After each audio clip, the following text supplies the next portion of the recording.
এক ব্যক্তি এবং তার দুই যমজ ছেলের বর্তমান বয়সের গড় 30 বছর।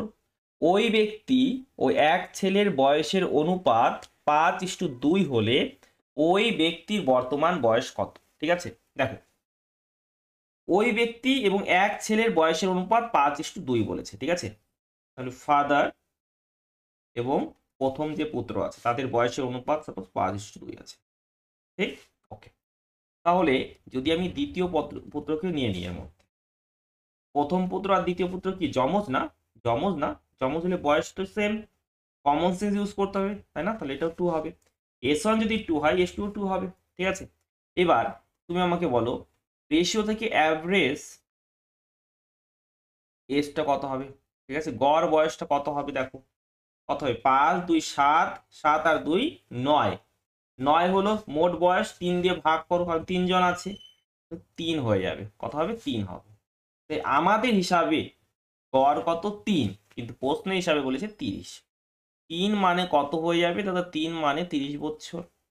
কত গুণ দাদা? 10 গুণ। তাহলে ওই ব্যক্তি বর্তমান বয়স কত, অর্থাৎ পিতার বয়সটা বের করতে বলে। ঠিক আছে, কত হবে? 50 বছর। আশা রাখছি সকলে বুঝতে পেরেছো, তাই না? একটি সংখ্যার 25% ওই সংখ্যার 30% থেকে 15 কম, তবে সংখ্যাটির 20% কত হবে? ঠিক আছে, একটি সংখ্যার 25% ওই সংখ্যার 30% থেকে 15 কম। 25% আর 30%-এর মধ্যে ডিফারেন্স কত? 5%।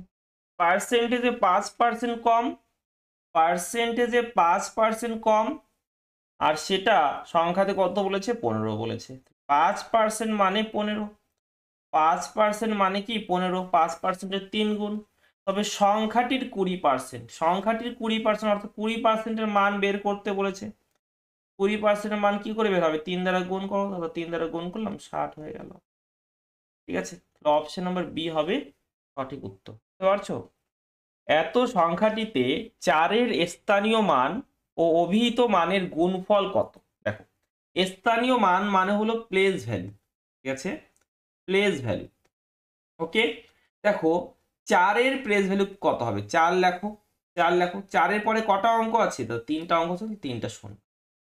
ঠিক আছে, আর একটা হলো অভিহিত মান মানে হলো ফেস ভ্যালু। অভিহিত মান হলে ফেস, যেটা লেখা আছে সেটাই। 4 মানে 4, ফেস ভ্যালু হবে 4, যেটা লেখা আছে সেটাই। এদের বলেছে গুণ, তাই না? এদের গুণ বলেছে, তাহলে গুণ কত হবে? গুণ হবে 16,000। ক্লিয়ার? Option number A.